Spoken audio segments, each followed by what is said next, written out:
Hello, tribe. Welcome. Let's dive into your archives. Holiest of spirits. What energy needs to come forward the most? From the Most High Creator Source. For my ethereal, original, collective. For their highest good, of course. Well, you should feel quite accomplished right now. The adversaries in your life have completely lost control of your timeline. They basically played their hand and they're out of moves. But because you're connected to the source, you never run out of divine moves. You embodying that divine feminine creative energy is demolishing the adversary very naturally. You're sitting or standing in your authority comfortably, and you make it look easy. I see that divine feminine energy keeping you tapped into the source in ways that most humans can't even comprehend. See, humans, they trap themselves using the mind, but when you're beyond the mind, you're basically royalty in the spirit world. Your soul is your space beyond the material plane. So your soul is how you travel in the spirit world beyond the body that the human flesh, and human flesh is for the earth plane. But when you're in spirit, you need a body there too. And your soul is basically your spiritual body. That's really all it is. Spirit is an entire realm, an infinite, eternal realm that you can travel through just like consciousness and the mind. Consciousness is a realm of thought and awareness where you're basically able to think about your existence and acknowledge it and perceive it and integrate it and expand it. You can play a lot with what the mind can do, especially your own mind, and how far you can stretch it, but it's a realm all of its own, whereas spirit is a realm all of its own as well.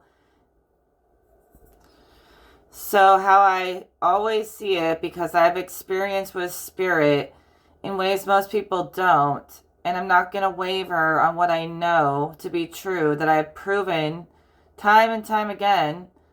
Okay, soul is a body to travel in the spirit realm. The soul animates consciousness, which is how you can know yourself beyond just the formless. You have to know yourself in form through consciousness being animated, energized by the soul. Okay, and consciousness is not the brain, it is the mind.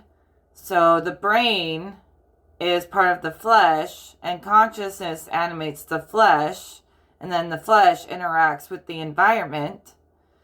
But consciousness is the mind, not the brain. And the mind is basically, as I've been seeing it lately, it is an element all of its own. So if you ask yourself, what is animating the brain with intelligence beyond the brain, it's basically like an element all in its own that's never been recognized properly. So where do elements come from? People can't pinpoint where exactly fire came from, but we know it exists. And like, even if you break it down to particles, where did that come from? Whatever. No matter how much you break it down, where does the first spark actually come from? And so, in a way, like everything in existence, they try to explain it, and they try to explain it and make sense of it and master it, but they can never explain the very first spark and how it all started. Even like matter itself, like what is that beyond, trying to understand what, like how it works, like what started it.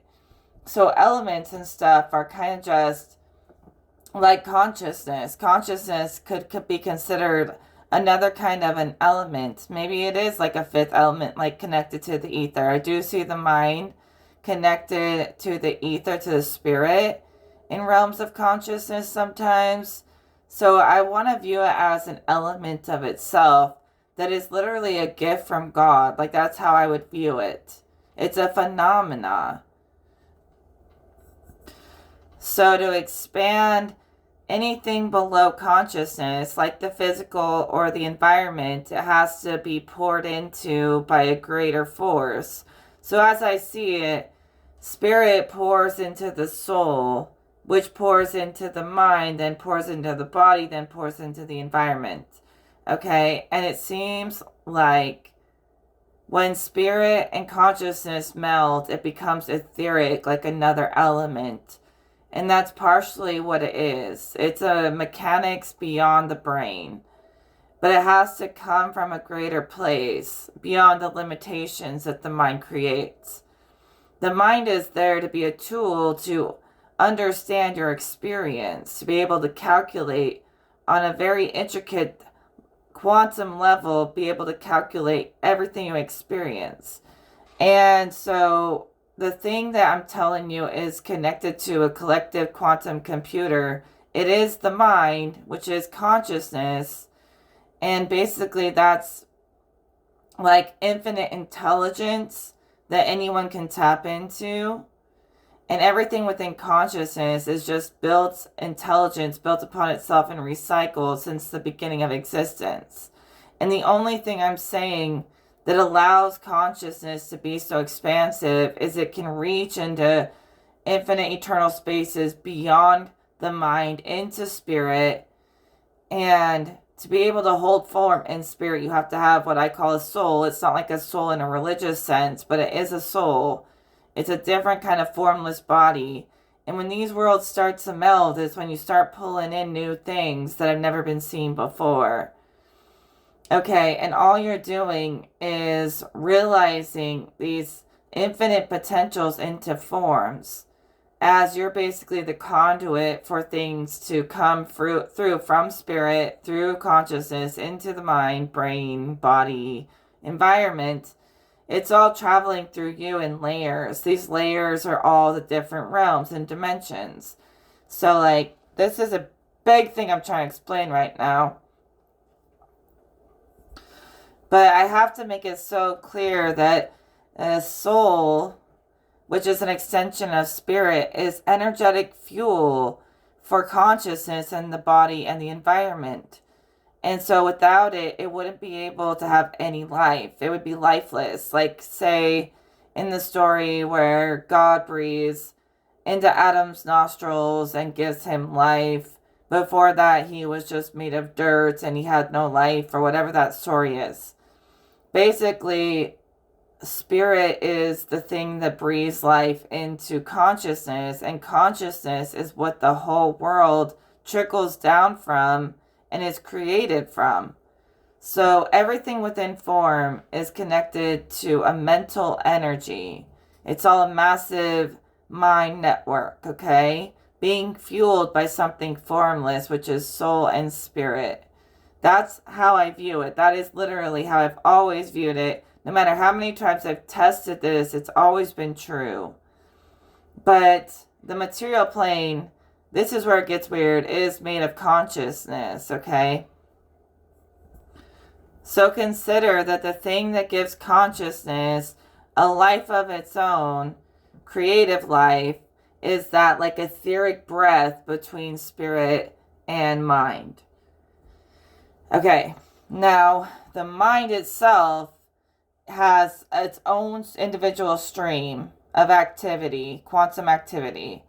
Okay, but when I talked about streams of consciousness, they travel through every dimension. So your stream of consciousness is linking you to the motherboard, the quantum computer. Okay, and it's like goes on forever and ever and ever infinitely. And it goes through all the dimensions. So it's just like one aspect of infinity, and then it can travel through any dimension. So if you can travel with consciousness, you can travel through any of the material dimensions.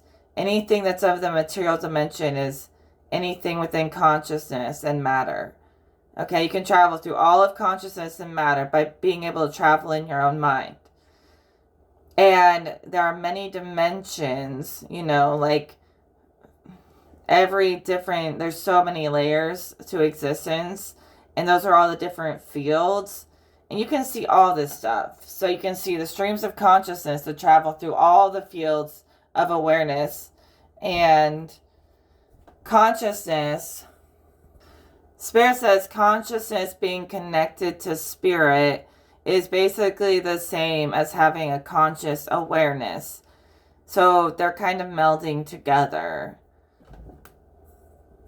Okay, and then there's already kind of a fixed blueprint woven within the environment that made it so you would be a match to this environment when you incarnated.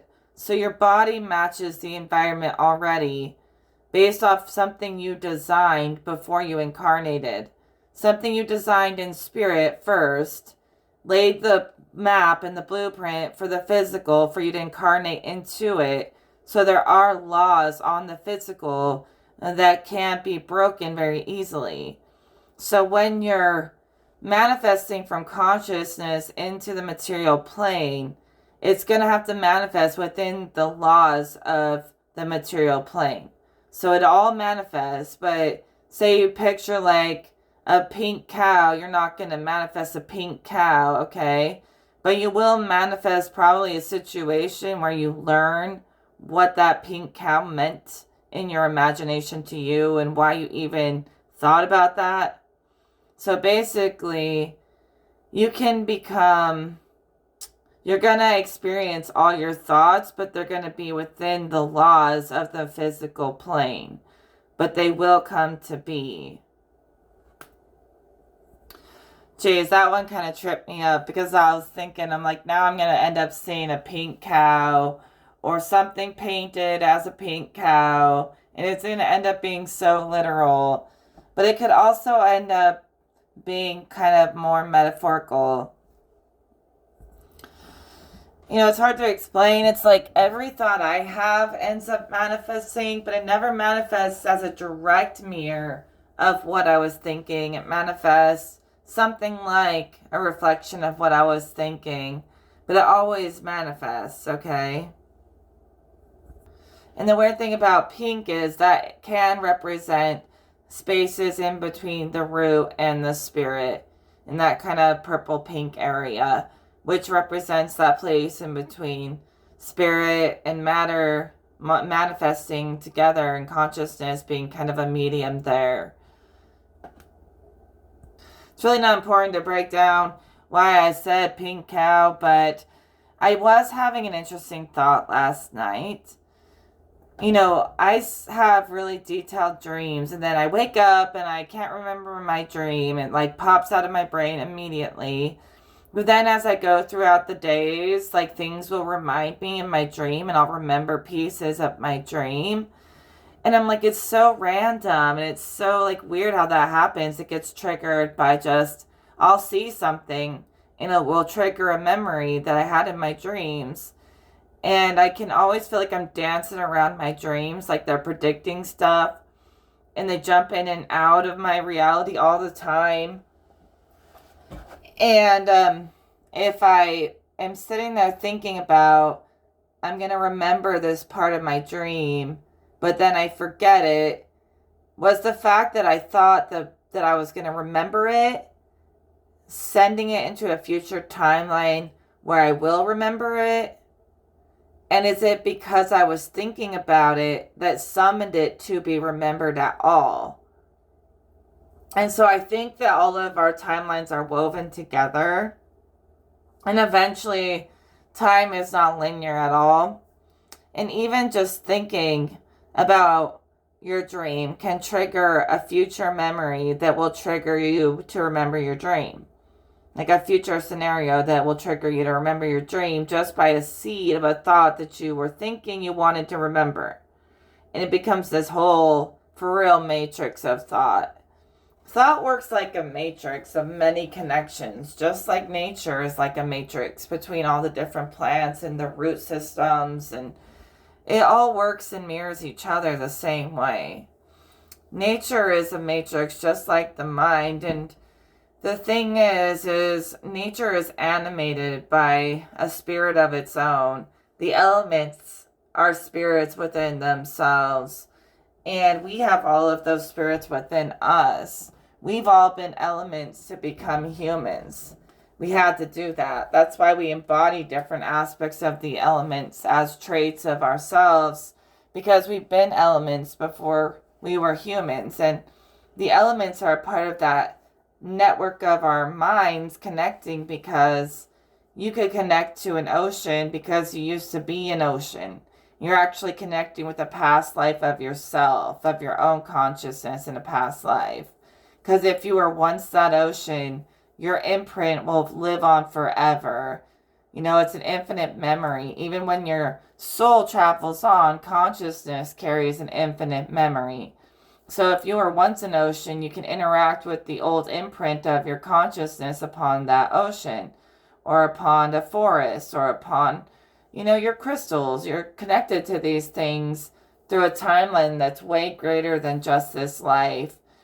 And the elements are like the basics of consciousness as it starts to build more intricate forms. So the elements are kind of like less aware of their consciousness, so they kind of just exist. And that was us. Like, for example, when you were an ocean, you were like not questioning that you were an ocean. You were just like existing to be an ocean. And it was beautiful. But the moment you were like, wait a second, I'm an ocean, the second you sparked a greater awareness of yourself is the moment your soul, which is your body that can travel through consciousness or beyond consciousness, your soul jumped out of that experience and took on a more detailed form. So every time you become more aware, you take on more intricate forms of consciousness. Your soul does that. Your soul is always with you. Consciousness changes as we go through cycles. We share cycles in consciousness and elements. But the soul, the observer, is always experiencing this shared consciousness experience. I'm telling you, it's all shared. Like, it even seems like we have our own stream of consciousness, but we don't. The only thing that is our own is the part of ourself that's carved out by God, the soul, the image of God.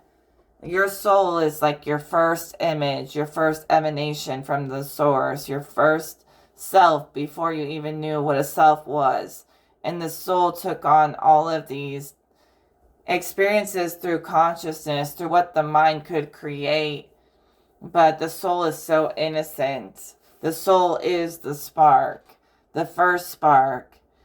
And then, it jumps into the builder, the mind and consciousness. The mind is just a big matrix, a big builder on a quantum infinite scale. And even individual streams of consciousness still travel through the whole thing. And the infinite consciousness is like infinite memory. So like all your incarnations carry that code forever, that memory forever. That's why I'm saying the material plane is literally built of consciousness. It's all animated. It's all alive. It has a spirit. So like it's even beyond consciousness. It's all a network. That's what consciousness does. It's all a big matrix, but it's also alive with a spirit of its own. The elements are spirits of their own that connect to us, and the elements can speak to our spirits, but they're not aware as us until they start taking on human forms or alien forms, and they reflect like parallel timelines, past timelines of ourselves too. And you don't want them to be too super aware. Otherwise, it wouldn't be fun to be a forest or an ocean if you knew too much. And that's why when you do become aware, you take on new forms and your soul travels to a greater experience. So it's really, really interesting. Hopefully you're seeing what I'm seeing right now, because it's quite beautiful. And this is just one tiny piece of existence. Everything else I've told you is still true, okay? About sparking yourself. Basically, some of the first forms we take on are like things like water.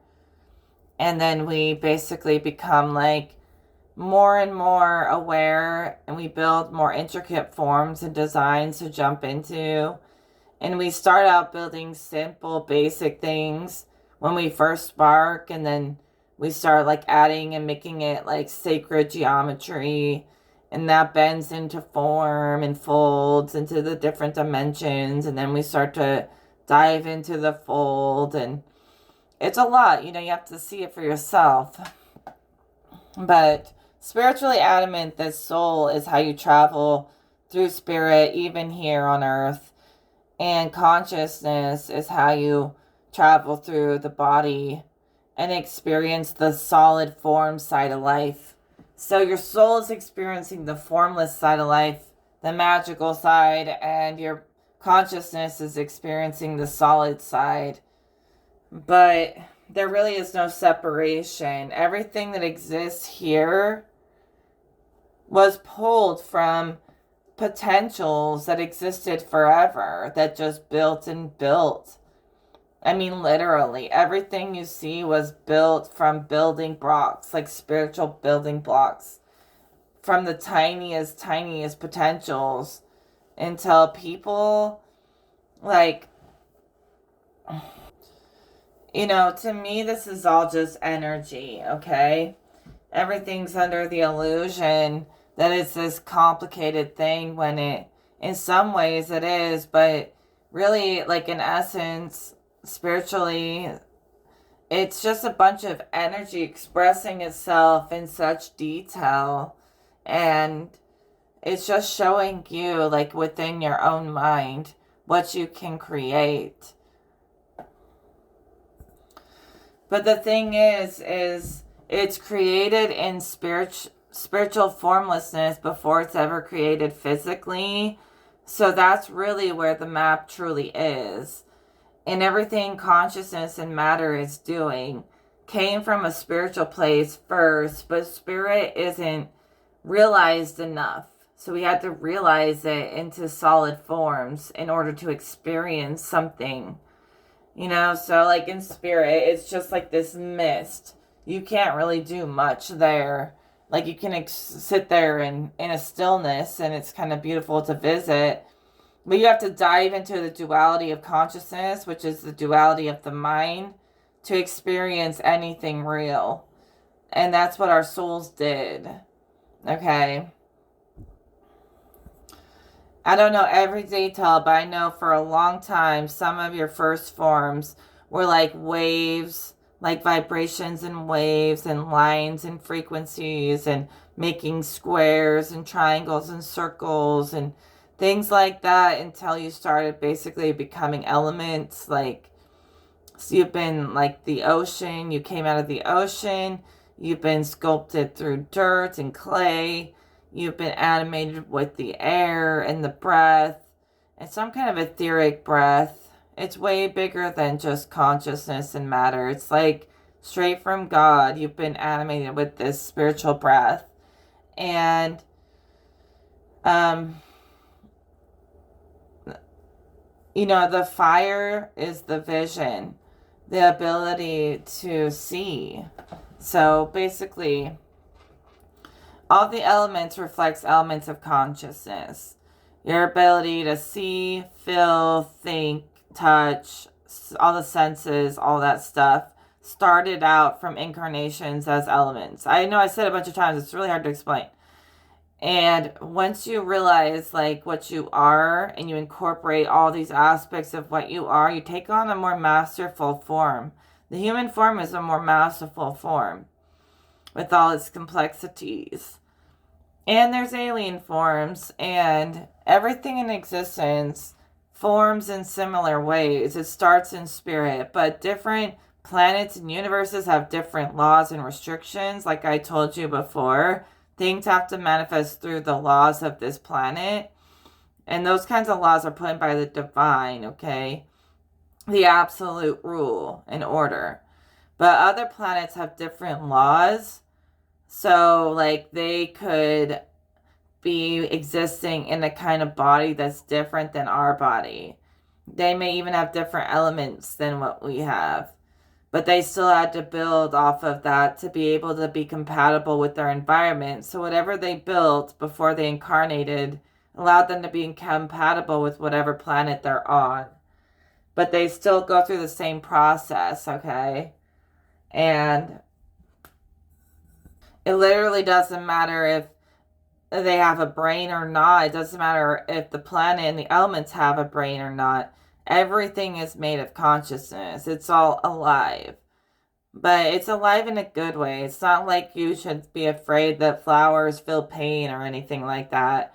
But everything is communicating. It's like sending out a collective echo. All of nature, everything communicates and it talks like one big brain working together. Actually, the elements in nature are more connected in the quantum than humans are. Humans more so took on their own form to have their own individual aspect of consciousness, but nature is more so acting as like one being in a way. So nature is acting as like one big mind, and humans work as their own embodiment of the whole. So they have all of it embodied in one form. And so I'm just trying to tell you that nature is alive. It's a network. It's a mind. And you have, once you take on a body of your own, by becoming so aware, you have all of nature inside of you in a different kind of way, like a reflection of it. So I really think the way consciousness is shared and moves and shares with the energy with spirit and all that is like an element unto itself that no one has really like, they always want to try to break it down and explain it like they have all the answers. If you don't know what it is and where it's coming from, although I do, but if they don't, like scientists don't know, maybe it's a natural element that started with a creator pulling something from nothing.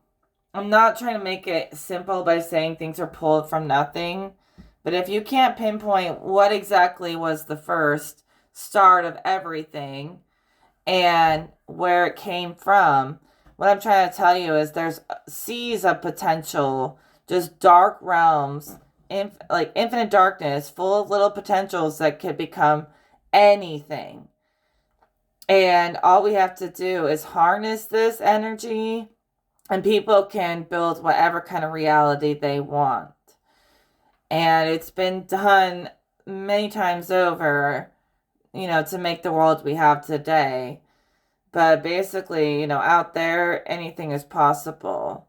Everything is possible. And it takes a real creator to be able to bring it into form straight out of those infinite dark potentials, way beyond anything that's ever been existed. There's this infinite realms of, you could just pull anything out of there. Anything.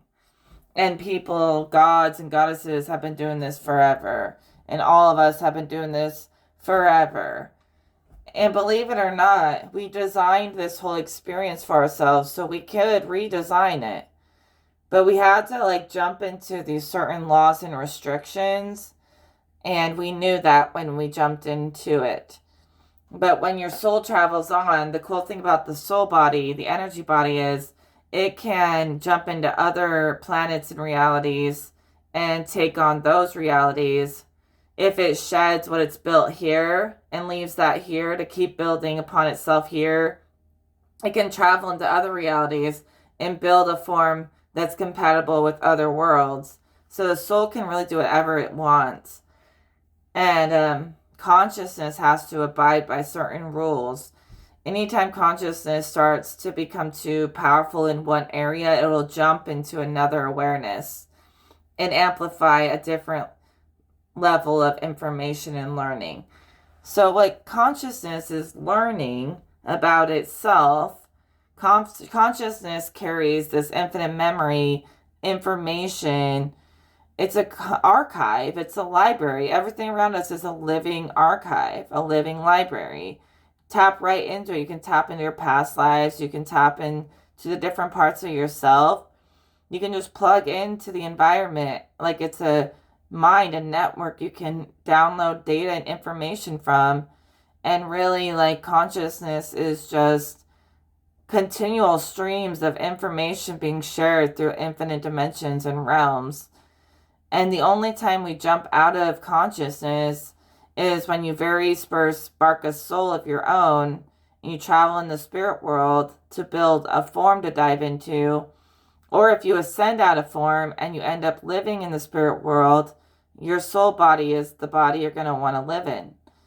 So you can't discard it. And I know it's really hard for people who are very masculine thinking. They're really into, the calculation, the quantum mind, the calculation, and they can't get beyond their limitations in their minds.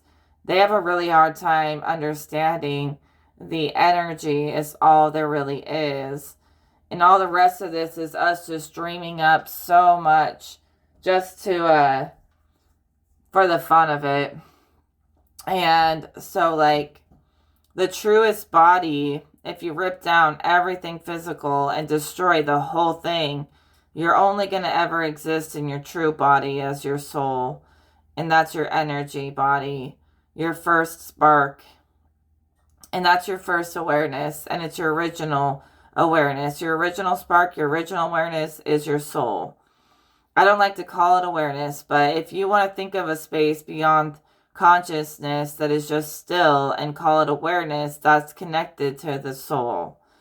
And I can tell you consciousness is not still in itself. Consciousness is always building, information sharing, data, constant exchange, constant movement, change. Stillness only exists within the soul and spirit. Okay, so they're sharing a world, and you can blend them or view them as separate, but I view them as separate. Because if I get out of consciousness and go straight to spirit, and enter, like, okay, it's all the same thing. Spirit, source, essence, and the soul all reflect energy, all reflect the same dimension. So I use them way too much interchangeably, but basically, let me not get confused here. Basically, yeah, without soul energy, consciousness wouldn't be able to be even individuated into an individual stream. So your soul is helping you hold an individual stream of consciousness as well. Because your soul is like the really only thing that identifies you from the whole of the source and spirit. And it's the only real body you have. So even to individuate streams of consciousness, you have to have a soul. And so, yeah, I feel like I have I need to pull another card. I feel like I covered that the best I could. I know it sounds like rambling, but there is a method to my madness. And I'm not claiming to have every answer, but I do like to share these visions I've been seeing my whole freaking life. They never change, and they come from God. Yeah, the connection between spirit and consciousness secures matter, secures the laws of matter. Okay, so spiritual forces, God and Source designed the laws, but we basically designed how we're going to experience those laws. And we played a part in designing the laws too. But each different incarnation comes with a different lesson. So Earth is just one lesson amongst many, many others that you will experience. So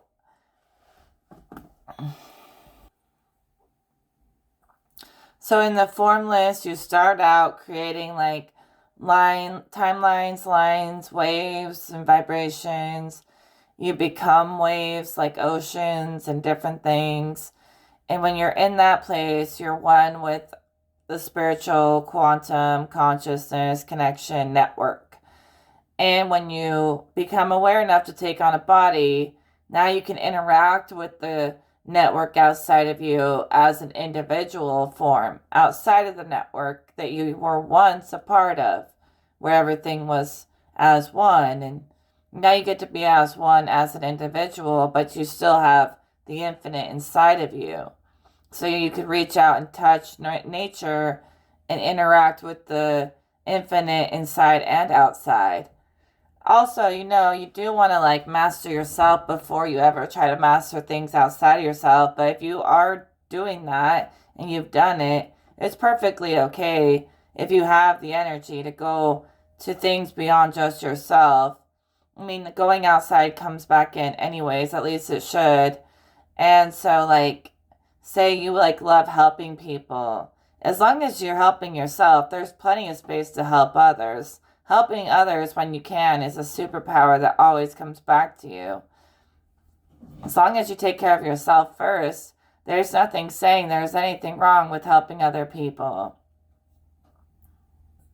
Or helping the environment. Helping others, helping the environment is helping yourself if you know that we're connected.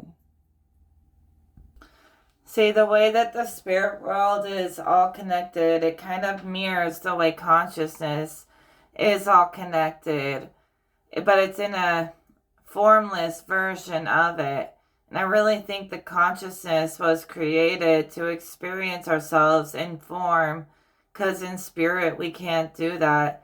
As just energy, we can't do that. So the thing about it is, though, is the soul is just for you. You know what I mean? Consciousness, thoughts, ideas can be shared, but your soul cannot be shared. Energy can be shared, but your soul identity cannot be shared. And without that, we would have no meaning for life. It's like the soul is the thing in my vision God gave you just for you, regardless of how connected and intertwined everything else is.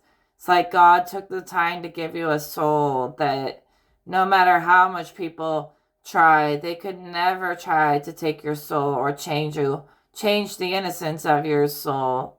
Your soul anchors you in the innocence of the image of God that God sculpted just for you. And it's as if when we travel through the elements and we build a human body, we're kind of doing what God did. We're creating our own form out of consciousness in the same way that God created us a soul out of spirit. We create a body out of consciousness just like God did. But it's kind of supposed to be that way.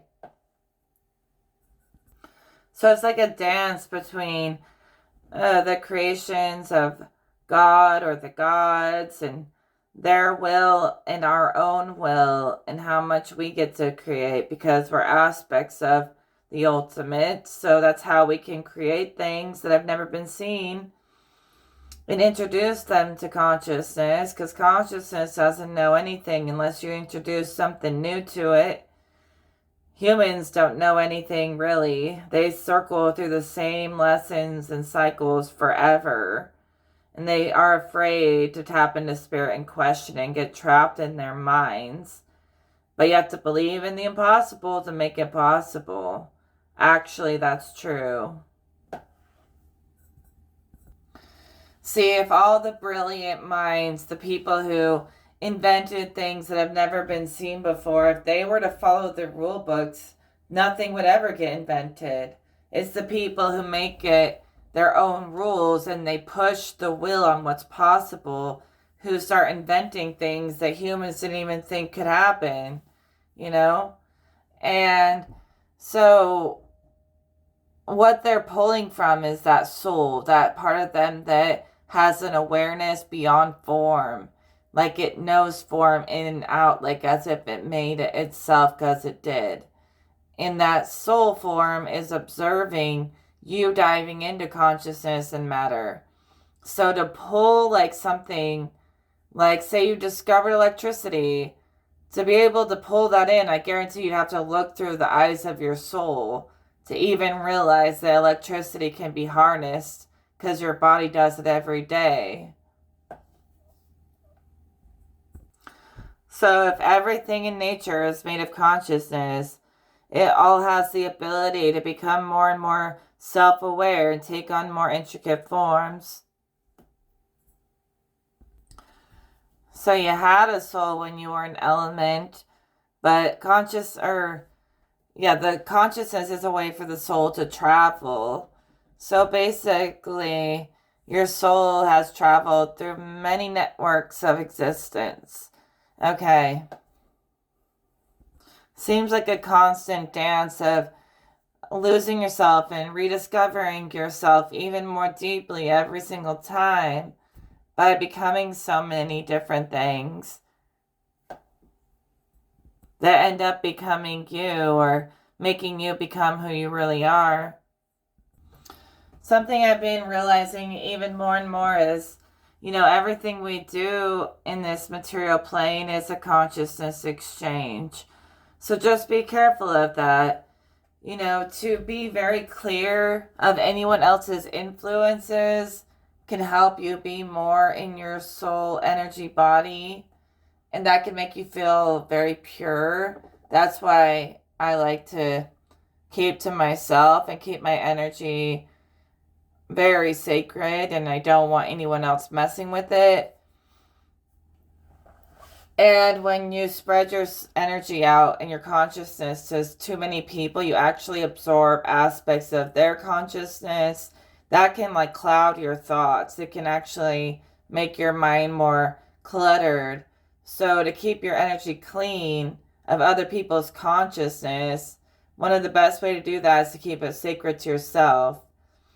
But also, if you have an exchange with somebody, it could actually advance you. It could upgrade you to be exchanging consciousness and energy with other people in whatever ways. It'll always upgrade you as if they become a part of you a little bit. So use that wisely, and you could integrate information really rapidly, which is what consciousness is always trying to do. Or you can keep to yourself and be in more of the innocence of the soul. And either way, but too much exchange will make you feel like your mind is cluttered. And no exchange will make you feel like there's nothing happening. There's no duality. There's no contrast. There's no nothing. And that becomes a little eerie. So a little bit of both is always good. Stay clean, but have fun. Have clean fun. No one's saying there's anything wrong with that. I am one to stand up for myself and say that to meditate all the time, to be celibate, all that stuff really does help me connect to spirit, because it helps me clear myself of consciousness and be one with spirit. Consciousness is all the stuff we pick up interacting with the matrix, the quantum matrix I've been telling you about. And we kind of have to interact with it. But you can also gain mastery.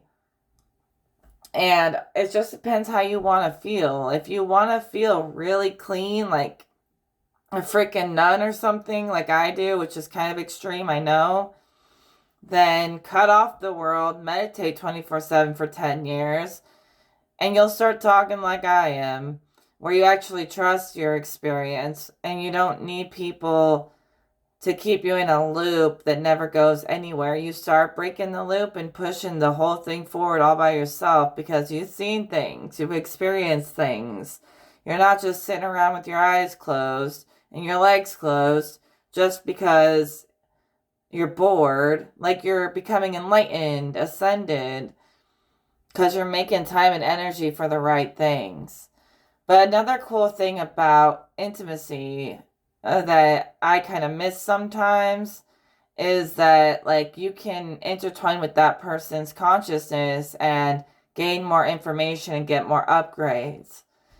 And I know it's a physical act, but it's also a mental act, and it can be even spiritual if it's on that level. But every time it's always a mental thing too, as well as physical. So you are intertwining your consciousness when you do that. You're forever friends when you do that in the mind. Unless you do cord cutting to get rid of it. But if you do it with somebody, two masters do it together, they could exchange their mastery in that intimate act. and they could actually, like, I guess, put seeds of wisdom within each other's consciousness about each other. So, like, that's how I view it. I'm not damning it or nothing. I'm not damning it or saying it's right or wrong. I think everyone, depending on how you want to feel, should decide how you deal with that energy. I usually just feel the best just feeling like I'm alone in my own energy. Obviously, talking to angels and ascended masters about beautiful things all the time. I'm kind of like that. I don't like dirty aspects of life. I want everything to be divine, every little bit divine. And I think everything in life was originally divine, and people mess things up, Humans mess it up. So we can find like the divine secret aspects of these things that most people try to damn before they got distorted by human hands, you know what I mean? Human minds. It makes sense to me that if you shut down the pleasures of the body, it actually opens the mind more to spirit. But if you embrace the pleasures of the body, it can open the mind in other ways. So I really don't think either one is right or wrong. I mean, sometimes, it opens the mind to people's demons too. And that's one reason why I don't like it is I feel like I'd be absorbing people's demons, and I don't want that. But like I said, if it was two masters, that's a different story. Anyways, let's change the subject. Remember, I'm channeling, okay? And Spirit, the Holy Spirit, the highest Spirit, God, the Absolute, says we're telling the truth. The messages always seem to go full circle, one way or another. And I'm glad you guys made it this far. Claim it in the comments. Add your perspective. I'd love to hear it. Okay, let me explain one more thing, clarify. So, beyond the womb that holds consciousness, basically the parameters that hold consciousness within the laws of this existence, there's a container there, just like your brain has a skull or whatever. All of consciousness is within the container. What I call it like a womb, it seems like a womb that holds consciousness. Like it seems kind of like darkness, and it's kind of like comforts you, but also it's like peering into the abyss where it can turn into chaos. But this container holds the parameters for everything within it consciousness, which builds the material plane. And when you spark your soul from the spirit world into the womb, into consciousness, you basically break through that parameter. And that's what makes it appear as a spark into form. Okay, and so outside of the parameter, the container, the womb, outside of that is just infinite space. And that's realms of spirit realms, infinite space. Realms of consciousness are within the container. And when your soul sparks from the spirit world into consciousness, that's where your potential sparks through the container, and your soul is sparking through the container. Okay, so that's where your spark is connected to your soul, because outside of that is the spirit world, where your soul is traveling in a formless way. And when it decides to take on form, it has to break through the boundary between the realms and dive into form. And basically, it's fueled, energized with a purpose when it dives into form, where it's already built the map and everything is going to experience in spirit, and then it dives into it. And that's where you've basically, like, the soul travels into a body. You're all ready for it. You have the whole thing mapped out before you even dive into the container. Like I've said many times, it's like you guys designed it in spirit, but couldn't experience it in spirit, so you had to build limitations to be able to experience these designs. And then you dove into the limitation and learned how to become limitless within the limitation. Because you know the soul is limitless. And it just took on the limitation to experience itself. So while within the limitation, it tries to set itself free again. Because the soul knows it's very free. So it's kind of like this tension that goes on that makes life worth living. You know, tension between the different dimensions. So let me just end by saying, everything in this world is something that your consciousness built and understands, even if it forgot. So you've been many aspects of consciousness to be what you are today. And that was all the soul going on a journey. That soul, it never changes, really. It's always that image of God, but the consciousness is constantly changing and evolving as the soul fuels new experiences into its awareness. Okay, and the more aware it becomes, it can get back into God and Goddess realms within the spirit world, into the formless.